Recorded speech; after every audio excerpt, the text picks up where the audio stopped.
Hello students. EMRS tier one का result जारी किया जा चुका है। जिन विद्यार्थियों का टीयर वन क्वालिफाई हो चुका है उन्हें बहुत बहुत शुभकामनाएं, और जो किसी कारणवश नहीं कर पाए हैं तो उन्हें आगे मेहनत करते रहना चाहिए। टीयर वन के बाद बात आती है टीयर टू यानी मेंस या डिस्क्रिप्टिव एग्जामिनेशन की, जहां एक बड़ा सा वास्ट पार्ट आपको इंग्लिश का देखने को मिलेगा, क्योंकि इसमें लिटरेचर भी शामिल है तो साथ में राइटिंग का एक बड़ा पोर्शन भी शामिल है। वही केवी और एनवी की बात करें तो उसकी आंसर की जारी की जा चुकी है, और एग्जाम डेट यानी रिजल्ट और मेंस एग्जाम डेट भी जो है वो जल्दी हमें देखने को मिलेगी। ईएमआरएस में आप अप्रोक्सीमेट 45 से 60 दिन के बीच का समय मान के चलिएगा। लगभग इसी के बीच में जो है वो एग्जामिनेशन करवाई जाएगी, यानी अगले कुछ ही दिनों में 2-4-5 दिनों में ही हमें जो है वो नया नोटिफिकेशन देखने को मिलेगा एग्जाम डेट का। फिलहाल इसमें एक बड़ा पार्ट ईएमआरएस, केवी और एनवी में, अगर ईएमआरएस की मैं आप लोगों से बात करूं तो एक बड़ा पार्ट यानी आपके 15 क्वेश्चन मल्टीप्लाई 4 यानी 60 नंबर जो है वो डिस्क्रिप्टिव के हैं, जबकि केवी एनवी में 10 क्वेश्चन मल्टीप्लाई 4 यानी आपके 40 नंबर जो है वो डिस्क्रिप्टिव के हैं। और ये गेम चेंजर है, ये डिस्क्रिप्टिव ही नहीं है, ये गेम चेंजर है। पहली बात, इनमें किसी भी प्रकार की नेगेटिव मार्किंग नहीं है। दूसरी बात कि इनमें या तो स्कोर होगा तो बहुत अच्छा हो सकता है या कुछ भी नहीं होगा। क्यों? क्योंकि लैंग्वेज पे जिसकी पकड़ मजबूत है, जिसका कॉम्प्रिहेंशन अच्छा है, जिसकी राइटिंग स्किल्स अच्छी है, वही चीजों को बेहतर लिख पाएगा। मैं एक आपके जो है वो दोस्त या भाई के तौर पे आपको एक सलाह जरूर दूंगा। कुछ लोग रूमर्स फैला रहे हैं कि साहब हिंदी और इंग्लिश दोनों में लिख लीजिएगा, कोई दिक्कत नहीं होगी। आप ऐसा बिल्कुल ना कीजिएगा। अगर आप व्हाट्सएप लैंग्वेज में कुछ लिख के आ गए तो उसकी जिम्मेदारी आपकी होगी। ये कॉलेज एग्जामिनेशन नहीं है कि वहां कोई चेक नहीं करेगा और वहां आपको ऐसे ही नंबर देके पास कर दिया जाएगा। कॉलेज में तो क्या करते हैं बच्चे, कई बार 30-40 पेज भरने होते हैं तो वो बीच में कुछ लिख दिया और वहां इतना चेक करते भी नहीं है। ये टू द पॉइंट या रियल ट्रूथ है। बट ये कॉम्पिटिटिव एग्जाम्स है, यहां पूरे भारतवर्ष से उठ के जो है वो 4 से 5 हजार लोग होंगे जो मेंस एग्जामिनेशन में बैठेंगे। क्यों? क्योंकि जितनी पोस्ट है उसके 10 गुना और 15 गुना students according to the exam, क्योंकि मैं 3 एग्जाम एक साथ लेकर चल रहा हूं तो थोड़ा सा ध्यान दीजिएगा ना। जैसे जैसे है कि भाई 10 गुना है, 15 गुना है, वो आप अपनी अपनी एग्जाम में देख लीजिएगा। फिलहाल बात करेंगे आज के सेशन में नोटिस राइटिंग की। राइटिंग पोर्शन में एक अच्छा पॉइंट, एक अच्छा 4 नंबर से 5 नंबर का क्वेश्चन बनता है राइटिंग का, जिसमें नोटिस हम लोग जो है वो पढ़ने वाले हैं कि सर नोटिस लिखने का तरीका क्या है। अगर आप ईएमआरएस, केवीएस और एनवीएस का टीयर 2 तैयार कर रहे हैं और आप किसी एक ऐसे पर्टिकुलर संस्थान को देख रहे हैं जो आपको राइटिंग और लिटरेचर दोनों की तैयारी डिस्क्रिप्टिव पेपर में करवाएं, तो आप हमारे संस्थान से जुड़ सकते हैं। दिए हुए नंबर पर मैसेज कर सकते हैं 7410928696। अपने पेड बेचे चल रहे हैं पीजीटी और टीजीटी दोनों के ही, ठीक है, तीनों ही एग्जामिनेशन के। केवी एनवी इनका तो सेम ही है और ईएमआरएस भी चल रहा है। डन। तो आ जाओ फटाफट से शुरुआत करते हैं कि सर नोटिस क्या है। देखो, जनरली नोटिस कब दिया जाता है, सबसे पहले तो अपन को यह समझना होगा कि सर नोटिस लिखते टाइम क्या हम किसी भी राइटिंग स्किल में जब कुछ लिखते हैं तो क्या हम सब कुछ सही लिखेंगे तभी हमें मार्क्स मिलेंगे? तो राइटिंग में एक खास बात यह है कि आपने अगर उसके कुछ जस्टिफाइड पॉइंट्स को अच्छा लिखा है तो भी आपको अच्छे मार्क्स दिए जाते हैं, जैसा कि नोटिस में भी ये चीज लागू होती है। तो देखो, सबसे पहले नोटिस राइटिंग में एक छोटी सी डेफिनेशन और उसके बाद में जो है वो आगे की बातचीत को लेकर चलते हैं। What is notice? A notice is a formal means of communication. देखो, कम्युनिकेशन में एक फॉर्मल तरीका होता है। The purpose of a notice is to announce और display information to a specific group of people. किसी स्पेसिफिक ग्रुप ऑफ पीपल्स को कोई इंफॉर्मेशन या फिर अनाउंसमेंट देना। जैसे मान लीजिए कंपनी में 10 लोग काम कर रहे हैं, हमें उनको कुछ बताना है। अब मैं सबको अलग अलग जाके कहूं कि भैया कल जो है वो उस वेन्यू पे अपनी ये वाली पार्टी रखी गई है, आ जाना, फिर दूसरे के पास गया नहीं। हर जगह, चाहे स्कूल हो, कॉलेज हो, कंपनीज हो, या हर जगह हम लोग क्या रखते हैं, एक नोटिस बोर्ड रखते हैं। उस नोटिस बोर्ड के ऊपर जो है वो क्या लिखा जाता है या क्या चिपका दिया जाता है, नोटिस का वो पैटर्न चिपका दिया जाता है, उसी से सब लोग पढ़ के उसको देखते हैं। तो स्पेसिफिक ग्रुप ऑफ पीपल्स को इंडिकेट करते हुए आप क्या लिखने वाले हैं, नोटिस लिखने वाले हैं। Notices are generally means to be pinned up on specific display boards whether in schools और इन पब्लिक प्लेसेस।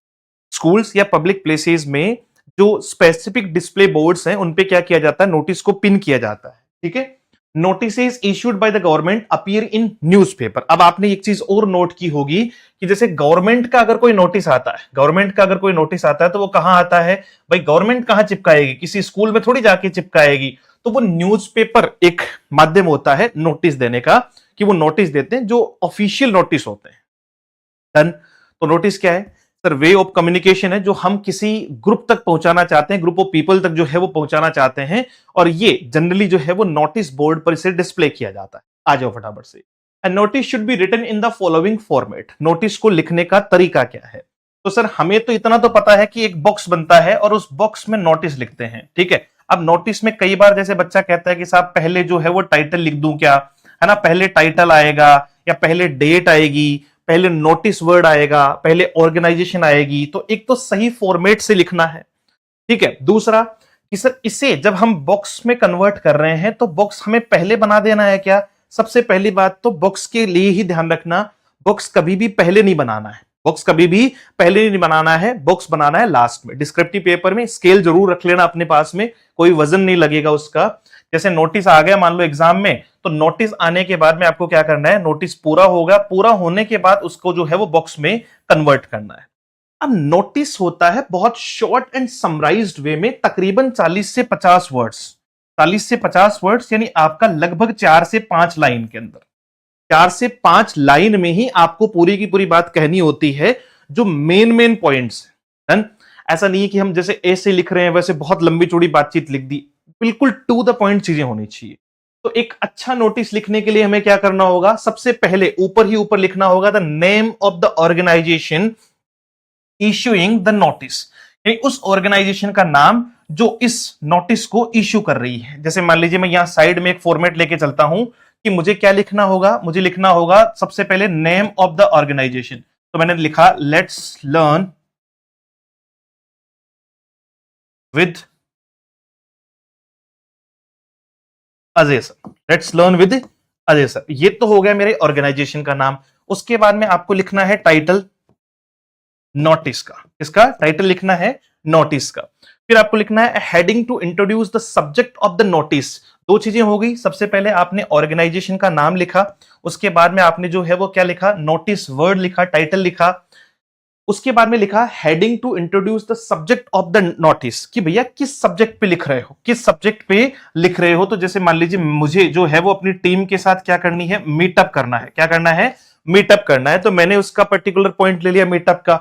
हो सकता है कि हम कोई किसी फेस्टिवल की बात कर रहे हो, सकता है हम किसी मीटिंग की, किसी एजेंडा, किसी भी पर्टिकुलर पॉइंट ऑफ व्यू पे बात कर रहे हो, वो आपको क्वेश्चन में दिया हुआ रहेगा। अब इसको लिखना भी कहां है? जहां देखो ये होता है सबसे मान लो प्रॉपर आ जाएगा, ऑर्गेनाइजेशन का नाम पूरा आ जाएगा, नोटिस मिड में, बीच में अलाइनमेंट होता है, और आपको यहीं पर क्या लिखना है? इसी को यहां साथ में मीटअप, जैसे मान लीजिए आपको लिखना था तो आपने लिख दिया मीटअप पार्टी, ठीक है। तो ये हो गया। उसके बाद में क्या लिखना है? डेट आपका, the body of the notice, the writer signature, name and designation. अब आपको क्या लिखना है? उसके बाद में डेट लिखनी। उसके बाद में क्या लिखनी है? डेट। और डेट लिखने का तरीका क्या है? इसे डेट लिखने का सबसे प्रॉपर तरीका तो ये होता है कि हम उसे किस में लिखें? देखो किस फॉर्मेट में लिखें हम, आगे भी लिखा हुआ है वैसे। जैसे आज जो भी डेट है 2 फेब है, तो हमने क्या लिखा? 2 फरवरी 2026, कुछ इस तरीके से डेट लिखनी है। और फिर उसके बाद में आपका क्या आ जाएगा? बॉडी आ जाएगी कंप्लीट, जो भी आप लिखना चाहते हैं। ये जो 40 से 50 वर्ड आप काउंट कर रहे हो ना, ये बॉडी के काउंट होते हैं, ना कि पूरे। ऐसे नहीं कि 1 2 3 4 5 6 7 8 9 10 11 12 की सर आप 15-20 वर्ड तो पहले ही लिख चुके हो, तो मैं अपनी बात को अगले 20 वर्ड में कैसे कहूंगा? तो जो बॉडी है उसके वर्ड्स काउंट होते हैं, ना कि आपके फॉर्मेट के वर्ड्स जो है वो इसी के काउंट होंगे। अगर आपको लिख कर दिया है कि 50 वर्ड्स में आपको नोटिस लिखना है, तो वो 50 वर्ड्स बॉडी के काउंट होते हैं। जब ये कंप्लीट हो जाए तो उसके बाद में हमें क्या करना है? The writers signature, name and designation. तो जैसे मान लीजिए कि नाम लिख दिया, यहां के बारे में बात कर रहा हूं। जब ये कंप्लीट हो जाए तो फिर अपन को सबसे पहले नाम लिखना है, उसके बाद सिग्नेचर, उसके ऊपर जो है वो नीचे नाम हो गया आपका, और उसके ठीक नीचे जो है वो डेजिग्नेशन हो गया। जैसे मान लीजिए मैंने लिख दिया सीईओ। डन। तो कुछ इस तरीके से। तो एक बार फिर से देखना सर, नोटिस में हम क्या करते हैं?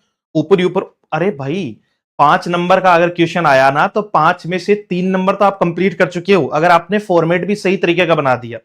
ऊपर ही ऊपर ऑर्गेनाइजेशन का नाम लिखो, उसके बाद में नोटिस वर्ड लिखो कैपिटल में, उसके बाद में जो है वो सब्जेक्ट लिखो उस नोटिस का जस्ट नीचे, उसके बाद में डेट लिखो, फिर बॉडी लिखो, और फिर आपका जो है वो नीचे जब ये कंप्लीट कर देते हैं तो सिग्नेचर, नेम और आपका जो है वो डेजिग्नेशन होनी चाहिए।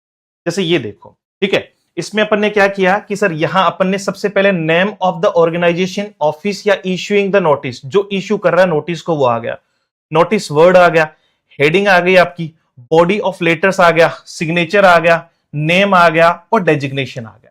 अब बात आती है डेट की कि देखो सर यहां आप जो है वो नोटिस के सामने ही डेट लिख दे रहे हो, यहां नोटिस के सामने ही क्या लिख दे रहे हो, डेट को लिख दे रहे हो। तो इसका एक पर्टिकुलर फॉर्मेट में आपको जो है वो लास्ट तक बताऊंगा जिसमें आपको जुड़े रहना है। जैसे ये देखो, सबसे ऊपर क्या करना है, सबसे ऊपर नाम आ गया, उसके बाद में नोटिस, उसके बाद में क्या आ गया आपका डेट आ गया, उसके बाद में क्या आ गई आपकी डेट, और उसके बाद में क्या आता है, उसके बाद में हम लोग यूज करते हैं किसके ऊपर नोटिस लिखा जा रहा है, सब्जेक्ट क्या है, सब्जेक्ट क्या है। तो आ जाओ फटाफट से वापस चलते हैं, एक बार ढूंढ के लाते हैं इसको।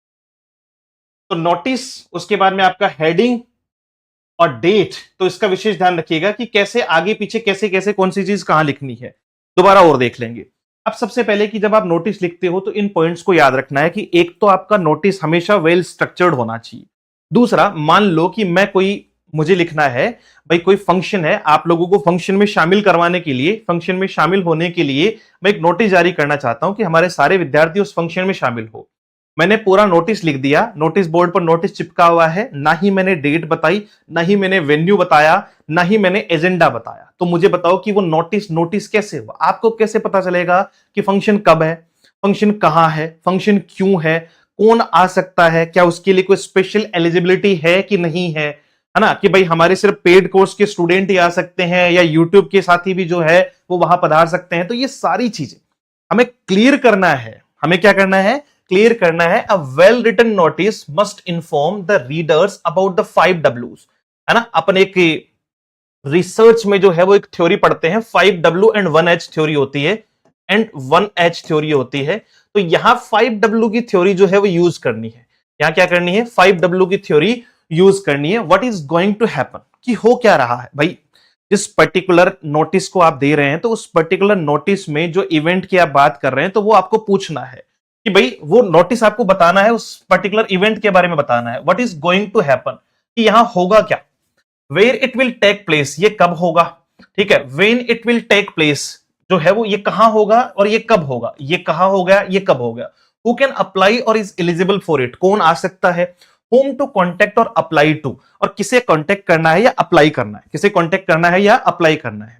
जैसे एक समझना, मैं कह रहा हूं कि let's learn with Ajay sir का ये संस्थान जो मेंस की तैयारी करने वाले स्टूडेंट्स हैं उनके लिए डिस्क्रिप्टिव टेस्ट जो है वो एक ही सेमिनार रखना चाहता है कि डिस्क्रिप्टिव टेस्ट देने के लिए कुछ साथी उसमें जुड़ सकते हैं, फ्री ऑफ कॉस्ट हम लोग जो है उसको रखना चाहते हैं। तो मैं एक नोटिस जारी करूंगा, अब नोटिस जारी करूंगा, ऊपर ही ऊपर संस्थान का नाम आ गया, उसके बाद में नोटिस आ गया, साइड में डेट आ गई, लेफ्ट साइड में जो है वो प्रॉपर डेट लिख दी, उसके बाद में हमने क्या लिख दिया कि नोटिस का सब्जेक्ट क्या है, तो नोटिस का सब्जेक्ट लिख दिया। अब मुझे ये बताना तो होगा ना कि भाई कौन कौन तो एलिजिबल है जो उसमें अप्लाई कर सकते हैं, कहां आपको कांटेक्ट करना है कि हमारी वेबसाइट पे जाके आप ये फॉर्म फिल कर सकते हो, या आप ये जो है वो एक्स पर्सन के मोबाइल नंबर है या एक्स पर्सन का नाम है, ये पोस्ट तो उनकी, इनसे आप जो है वो संपर्क कर सकते हो। तो आपको क्लियरिटी देनी होगी, कब होगा, कहां होगा, क्या है, क्या, कब, कहां, देखो क्या, कहां, कब, कौन और किसे, ये 5 वर्ड जो है वो लेकर चलने हैं कि क्या होने वाला है इस इवेंट में, कहां हो रहा है ये, कब होगा, कौन आ सकता है और किससे कांटेक्ट करना है। तो ये क्या होती है, ये बेसिक नीड होती है किसी भी नोटिस के बारे में। उसके अलावा सिर्फ मोस्ट इंपॉर्टेंट पॉइंट्स को यूज करना है, क्यों, क्योंकि एक तो हमारे पास वर्ड लिमिट बहुत जो है वो कंजस्टेड है, बहुत कम है। तो ऐसा नहीं है कि बहुत कुछ लिख दिया उसमें, आज मैं बहुत खुश हूं, आज मुझे बहुत खुशी हो रही है, मैं आप सब लोगों को बता देना चाहता हूं कि आपको यहां आने में इतना हर्ष, अरे इतना नहीं लिखना होता भाई, नोटिस में टू द पॉइंट सीधी बात लिखनी है।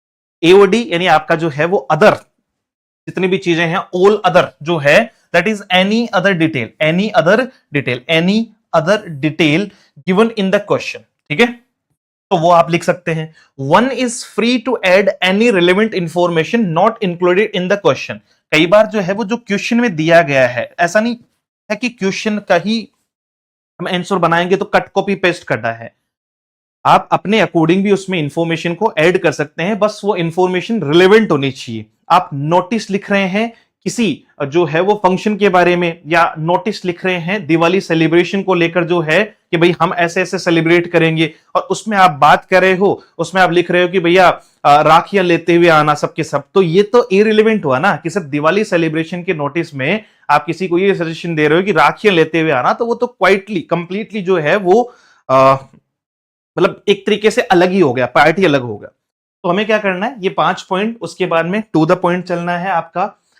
एओडी अगर अदर एनी अदर डिटेल है तो वो देनी है आपको। वन इज फ्री मतलब ऐड कर सकते हैं, लेकिन वो रिलेवेंट होना चाहिए।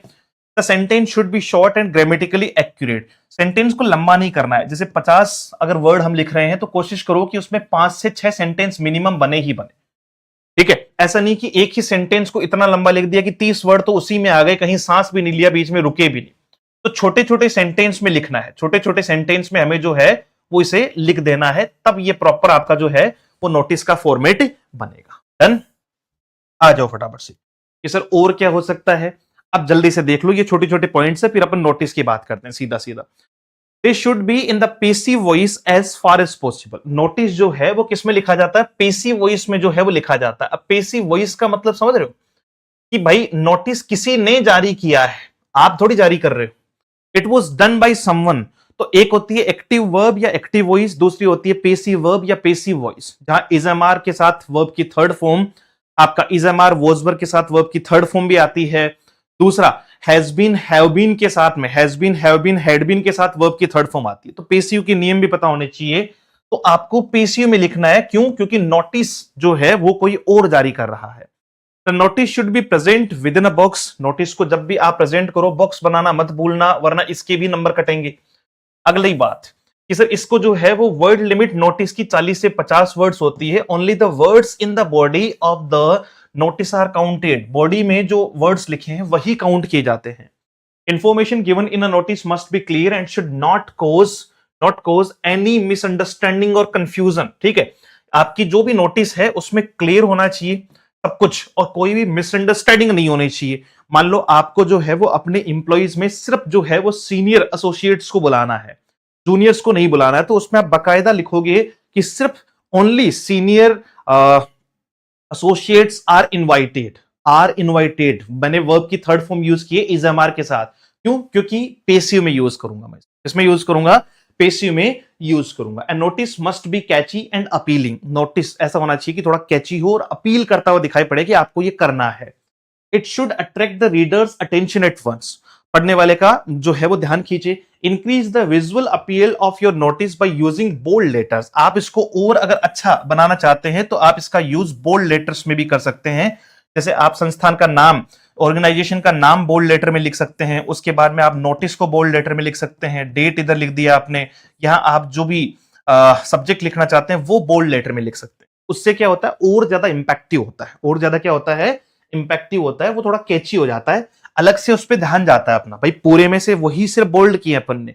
अब बोल्ड में भी कुछ लोग क्या करते हैं, जैसे नोटिस लिख लेंगे, है ना, मैंने देखा है उनको बोल्ड करने के लिए कहा जाए ना तो वो ऐसे बोल्ड करते हैं, पहले नोटिस लिखेंगे फिर उस नोटबुक के पीछे पड़ जाएंगे, जैसे बच्चा पीछे पड़ता है ना वैसे। ऐसे बोल्ड होता है क्या कि साहब ऐसे ही बोल्ड करते हैं हम तो, है ना। तो बोल्ड ऐसे नहीं करना है कि लिखने के बाद उसको जो है वो कर लिया। आपको लिखते टाइम ही जो है वो उसको हल्का सा, मतलब जो जैसे बाकी लिखा जा रहा है, जैसे आप वन को अगर इतना लिख रहे हो तो उसको थोड़ा सा जो है वो आपको क्या करना है, यहीं पर लिखते टाइम ही उसको थोड़ा बोल्ड कर देना है, ना कि बाद में उसके ऊपर जो है वो घुमाई फिराई करनी है।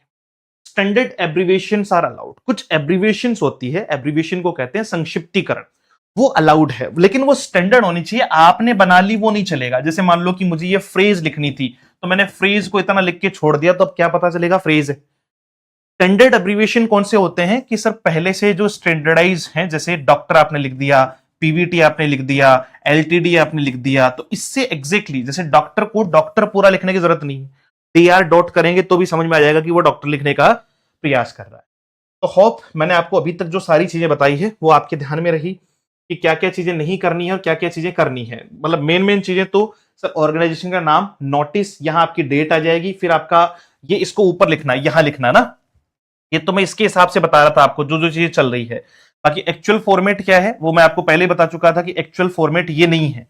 एक्चुअल फॉर्मेट में डेट हम क्या करते हैं, ऊपर लिखते हैं। डेट को हम क्या करते हैं, यहां इस जगह जो है वो डेट लिखी जाएगी, उसके बाद में आपका जो है वो सब्जेक्ट लिख दिया जाए। डन। यहां बॉडी आ जाएगी, फिर आपका सिग्नेचर, नाम और डेजिग्नेशन आ जाएगी। इसके बाद में हमने ये वाला पार्ट देखा कि sir name of the organisation अगर केचे बनाना है तो आप इसको बोल्ड कर सकते हो, कैपिटलाइज कर सकते हो। फिर नोटिस आपने लिखा, हेडिंग आपने लिखी, डेट आपने लिखी, बॉडी लिखा, सिग्नेचर, नेम और डेजिग्नेशन लिखा। ये पिन पॉइंटेड कुछ चीजें बता दी कि इसमें क्या क्या चीजें मेन इंक्लूड करनी है। उसके बाद में हमारी बात हुई कि नोटिस में क्या नहीं होना चाहिए, इनसे बचना है। पेसिव में लिखो, क्यों? क्योंकि नोटिस कोई और जारी कर रहा है, so it was done by someone, तो आपको क्या करना है, आपको उसको पेसिव में लिखना है। वर्ड लिमिट का ध्यान रखना है, विद इन अ बॉक्स जो है वो उसको रखना है। ये सारी चीजें हमें देखनी है। अब नोटिस में मार्किंग स्कीम कैसे होती है कि सर अगर 5 नंबर का जो नोटिस है, मान लो 5 नंबर का क्वेश्चन आ रहा है, तो उसमें मार्क्स कैसे मिलते हैं? अगर आप name of the organisation, notice और हेडिंग और डेट भी सही लिखते हो तो 5 में से 2 नंबर आपको मिल जाएंगे। भाई चांदी हो रही है, समझ लो मेरी बात को। अगर आप यहां पूरा प्रॉपर जो है वो नेम ऑफ द ऑर्गेनाइजेशन आपने लिखा, उसके बाद में आपने नोटिस वर्ड लिखा, डेट लिखी आपने, यहां आपने जो है वो सब्जेक्ट लिखा, इतना पूरा करने के बाद आपको 2 नंबर पूरे पूरे मिल जाएंगे अगर आप ये सही लिखते हैं तो। उसके बाद में name and designation of the person writing, जो नीचे आप नाम और डेजिग्नेशन लिखते हो, नीचे जो नाम और डेजिग्नेशन लिखते हो उसके लिए आपको हाफ मार्क्स मिलता है। ये जो यहां लिखा जाता है ना, नाम और डेजिग्नेशन, कि क्या नाम है और किसने जारी किया है, तो हाफ मार्क्स इसके हैं, 2 मार्क्स इसके हैं। इसके अलावा आपका placing the notice with in a box, ये जो बॉक्स है हाफ मार्क्स इसका है, तो 3 नंबर 5 में से तो सीधा सीधा पैटर्न के ही हैं और ये आपको भी मिलेंगे। आप अगर मान लो पूरा, जैसे हो सकता है कई लोगों की बॉडी जो बीच में लिखने की जो कला है उसमें थोड़ी सी उतना बेहतर नहीं है, तो भी डरने की जरूरत नहीं। 3 वहां से मिल गए, आधा नंबर तो कम से कम, आधा 1 नंबर तो ले ही आएंगे, तो 5 में से 4 नंबर आ रहे हैं तो जरूरत कहां है, टेंशन क्यों लेनी है। फिर आपका कंटेंट और लैंग्वेज, जो आप बॉडी में लिखने वाले हैं, जो कंटेंट है आपकी, जो लैंग्वेज है, उसके ऊपर आपको क्या मिलते हैं, 2 नंबर जो है वो इसके दिए जाते हैं, बॉडी के दिए जाते हैं। तो ये मार्किंग स्कीम है। आपको वर्ड लिमिट को एक्सीड नहीं करना है। If the candidate exceeds the word limit by 2 और 3 वर्ड्स, अगर आप 40-50 वर्ड से 2-3 वर्ड भी ऊपर गए तो आधा नंबर कट जाएगा, और 4 से 5 वर्ड ऊपर गए, 4 या उससे ज्यादा वर्ड ऊपर गए तो फिर 1 नंबर आपका जो है वो डिडक्ट कर लिया जाएगा, भले ही आपने पूरा सही क्यों ना लिखा हो। तो वर्ड लिमिट्स का भी बहुत ध्यान रखना होता है। ये तो राइटिंग का कोर है भाई। क्यों? क्योंकि ऐसे तो हम कुछ भी लिख देंगे। आप सोच के देखो, अगर वर्ड लिमिट नहीं रखी तो अपन लिखने बैठेंगे, अपन तो पूरा का पूरा इतिहास लिख देंगे भारत का, तो ये नहीं करना है। तो ये मार्किंग स्कीम है, सब लोग ध्यान दीजिएगा कि ये आपको पैटर्न, मतलब इसका जो है वो बॉक्स बनाना, आपका नेम और आपका जो है वो डेजिग्नेशन लिखना, या ऑर्गेनाइजेशन का नाम, डेट, आपका नोटिस वर्ड, नोटिस टाइटल, और नीचे जो है वो सब्जेक्ट लिखना। ये कम से कम यही 3 नंबर दिला देगा और बॉडी आपको 2 नंबर दिलाएगी। वर्ड लिमिट को एक्सीड नहीं करना है। चलो, अब कुछ वैल्यू पॉइंट्स हैं जो जनरली आपको पता होना चाहिए। जैसे मान लो कि हम मीटिंग के लिए कोई लिखना वाले हैं, मीटिंग के लिए कोई नोटिस लिखने वाले हैं, तो फिर आपको, भाई मीटिंग रख रहा हूं मैं, सुनो, अब मीटिंग में मुझे क्या क्या बताना होगा। भाई मीटिंग की डेट नहीं बताऊंगा तो बताओ लोग शामिल कैसे होंगे। मीटिंग का टाइम नहीं बताऊंगा तो पूरे दिन वो वेट ही करते रहेंगे मेरा। मीटिंग का वेन्यू नहीं बताऊंगा तो फिर वो आएंगे कहां। अगर मान लीजिए मेरा एजेंडा, अगला एक वर्ड है एजेंडा और पर्पस, तो मेरा एजेंडा क्या है उस मीटिंग का और पर्पस क्या है ये भी तो पता होना चाहिए। देखो, ये तो हो गया मैं क्यों कर रहा हूं, है ना। ये हो गया आपका जो है वो वेयर, ये आपका हो गया वेन, भाई कब का है, तो कब के लिए तो टाइम आ गया आपका, वेन आ गया। मैंने कहा था ना आपका वेन्यू तो कहां है, वेयर आ गया आपका। एजेंडा या आपका पर्पस क्या है, तो ये क्या हो गया आपका व्हाट या फिर व्हाई, कैसा क्यों हो रहा है। हु इज अटेंड, किसे अटेंड करनी है। कॉन्टेक्ट एड्रेस क्या है, या स्पेसिफिक इंस्ट्रक्शन। जैसे मान लीजिए कि मैंने कह दिया, लास्ट में एक लाइन लिख दी, you should be in a proper dress like, या तो मैंने ऐसे कह दिया प्रॉपर ड्रेस, या फिर मैंने कह दिया you should be in a blue colour jeans and a white colour shirt. तो इसका मतलब एक स्पेशल इंस्ट्रक्शन है कि उस मीटिंग में एक ड्रेस कोड मैंने बनाया है कि भाई आपको ब्लू कलर की जींस पहननी है और व्हाइट कलर का शर्ट उसके ऊपर पहनना है। डन। तो ये एक प्रॉपर तरीका है। किसी भी जो है वो मीटिंग के लिए डेट बतानी होगी, एग्जैक्टली सही बात है सर, मीटिंग कैसे करेंगे? टाइम बताना होगा, वेन्यू बताना होगा, पर्पस क्या है, एजेंडा क्या है, क्यों? क्योंकि सामने वाले जो ज्वाइन करने आएंगे तो वो भी तो उस पर कुछ काम करके आएंगे। मान लो मुझे मीटिंग ज्वाइन करनी है तो मैं ऐसे ही थोड़ी कंपनी की मीटिंग होगी या किसी भी काम की मीटिंग होगी तो ऐसे ही चला जाऊंगा। जो मीटिंग है, जैसे हमारी जो भी मीटिंग शेड्यूल होती है तो पहले मुझे बता दिया जाता है कि सर हम इस मुद्दे पर मीटिंग करेंगे, तो मैं उसको देखकर मेरे जो पॉइंट्स हैं वो पहले ही देख लेता हूं। तो एजेंडा क्लियर होना चाहिए उस नोटिस में कि इस पर डिस्कस करने वाले हैं, ताकि सामने वाला भी उसके लिए तैयार रहे।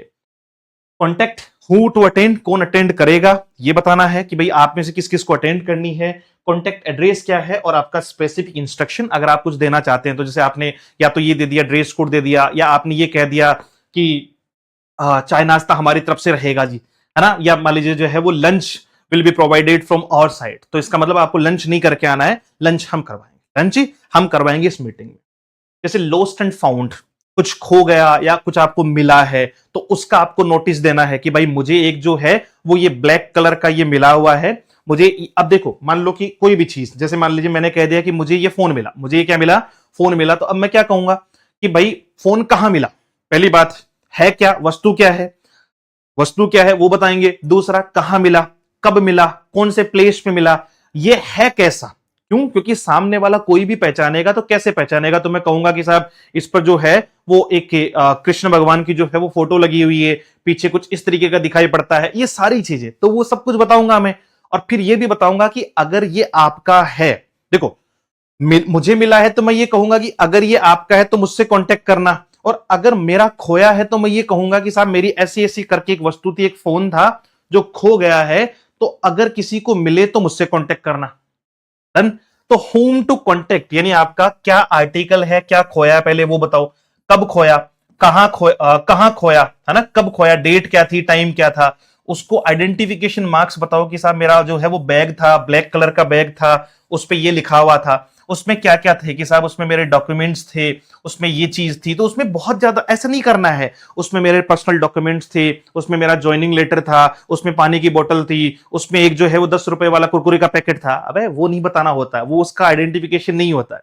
मेन जो गैजेट्स हैं या इंपॉर्टेंट जो पॉइंट ऑफ व्यू है जो उसमें कंटेंट है तो वो बताना होता है, ठीक है। ऐसा सब कुछ ही मत बताने लग जाना। होम टू कांटेक्ट कि भाई मिले या आपको मिला हो या खोया हो तो किससे कांटेक्ट करना है, और कब और कहां आप आ सकते हैं ये भी आप बता सकते हैं कि अगर आपको मिलता है तो आप 10 से 6 के बीच में इस ऑफिस में जो है वो आ सकते हैं और मुझे दे दीजिएगा, है ना, मैं आपको वहां मिल जाऊंगा, ये मेरा कॉन्टेक्ट पर्सन हूं मैं, और मैं आपको इस जगह पे मिल जाऊंगा। डन। तो ये लॉस्ट एंड फाउंड के कुछ जो है वो परसेप्शन है, मैं क्लास में आगे जो है वो उस पर एक एक खुद लिख के अपन बात कर लेंगे, ये तो एक पूरा प्रॉपर क्लास है जिसमें अपन कंप्लीट बात कर रहे हैं।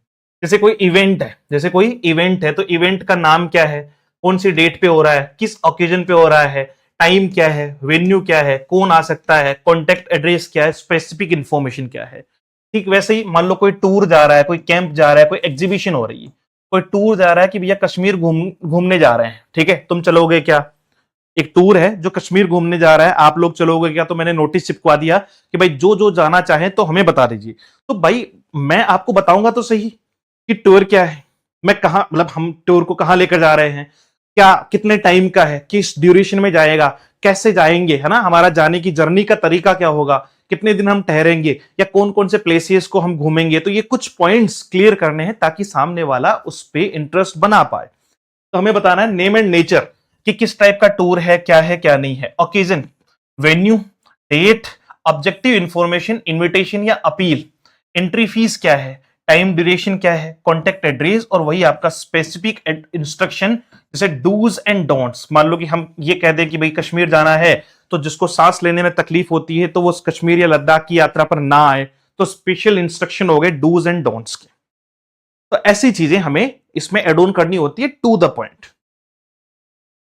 अब देखो कुछ जो है वो 3 से 4 एग्जाम्पल है छोटे छोटे जो आपको समझने हैं और तुरंत आपको सारी बात समझ में आ जाएगी। करना क्या है, the residents welfare association, the residents welfare association green park, ठीक है, ये तो क्या हो गया आपका, इस ऑर्गेनाइजेशन का नाम हो गया। Green Park is organising a Holi festival, समझ गए, ये सब्जेक्ट हो गया, ये तो क्या हो गया, सब्जेक्ट हो गया, ये क्या हो गई सर, ये ऑर्गेनाइजेशन हो गई, ये क्या हो गई, organisation. In the locality as the president, president आपकी क्या हो गई, डेजिग्नेशन हो गई। देखो सब कुछ इसी में दिया हुआ है, ऑफ द एसोसिएशन, आप इस एसोसिएशन का क्या है, प्रेसिडेंट है। अब आपको क्या बनाना है, नोटिस बनाना है in not more than 50 words, जो 50 वर्ड से ज्यादा नहीं होना चाहिए। वर्ड लिमिट भी दे दी है, क्या दे दी है, वर्ड लिमिट भी दे दी है। Informing the residents about the same, जो रहवासी है, जो रेजिडेंट्स है, उनको आपको क्या करना है, होली फेस्टा, होली फेस्टिवल पर आपको उनको एक नोटिस देना है रेजिडेंट्स वेलफेयर एसोसिएशन की तरफ से। तो ऊपर ही ऊपर क्या आ जाएगा सर, सबसे पहले रेजिडेंट्स वेलफेयर एसोसिएशन आपका आ गया, जैसे हमने कहा ऑर्गेनाइजेशन का नाम, नीचे लिख दिया नोटिस, इस साइड में नोटिस के ठीक बाद में हमने लिख दी आपकी जो है वो डेट, फिर आपकी लिख दी होली फिएस्टा। अब यहां से शुरू करना है, तो मैं क्या लिखूंगा भाई, मुझे क्या करना है, देखो कि मैं ग्रीन पार्क इस ऑर्गेनाइजेशन से हूं, होली फिएस्टा जो है वो लोकेलिटी में होली फेस्टिवल का हम अरेंजमेंट कर रहे हैं। As an president of the association आपको नोटिस देना है, जो 50 वर्ड से ज्यादा नहीं होना चाहिए, रेजिडेंट्स को इन्फॉर्म करते हुए कि हम ऐसा प्रोग्राम अपनी लोकेलिटी में कर रहे हैं। तो मुझे क्या कहना है, तो भाई मैं बताऊंगा ना प्रोग्राम कब का है, किस टाइम पे है, वेन्यू क्या है, ये सारी चीजें तो मुझे ध्यान में होनी चाहिए। क्या प्रोग्राम है, कब का है, वेन्यू क्या है, टाइम क्या है। द रेजिडेंट्स वेलफेयर एसोसिएशन वही तो कर रही है, इसको ऑर्गेनाइज कौन कर रही है, the residents welfare association is organising a Holi bash in the colony as per the following details. मैंने क्या कहा, सिंपल सोबर लिखना है इसको। तो भाई ये जो एसोसिएशन है वो एक ऑर्गेनाइज कर रही है होली फिएस्टा, होली बैश को, जो कहां होने वाला है, कॉलोनी में होने वाला है, कब, as per the following detail, इतना तो लिख ही दोगे। अब डेट इस डेट पे, टाइम इस टाइम पे, वेन्यू इस वेन्यू पे, तीनों चीजें बता दी, कब होगा, कहां होगा, ठीक है। The residents are requested to come along with their families, मैंने कहा था स्पेशल अगर इंस्ट्रक्शन आप देना चाहो तो जोड़ सकते हो कि भाई रेजिडेंट्स जो है वो अपने परिवार के साथ जो है वो आने के लिए उनसे रिक्वेस्ट की जाती है। रिक्वेस्टिंग बाय समवन, देखो आर रिक्वेस्टेड लिखा हुआ है जो पेसिव है, बार बार एक ही चीज कह रहा हूं कि नोटिस में पेसिव यूज करना, with their families and friends and add colour to the rejoicing. नाम आपका रवि, आपने सिग्नेचर किया है, ये तो सिग्नेचर हो गया, साइन आपका, नीचे आपका नाम हो गया, और उसके नीचे आपकी डेजिग्नेशन हो गई, जो क्या है आपका प्रेसिडेंट हो आप किसके, RWA, यानी आपका रेजिडेंट वेलफेयर एसोसिएशन। बताओ, लिख दिया सिंपल सा नोटिस, क्या दिक्कत।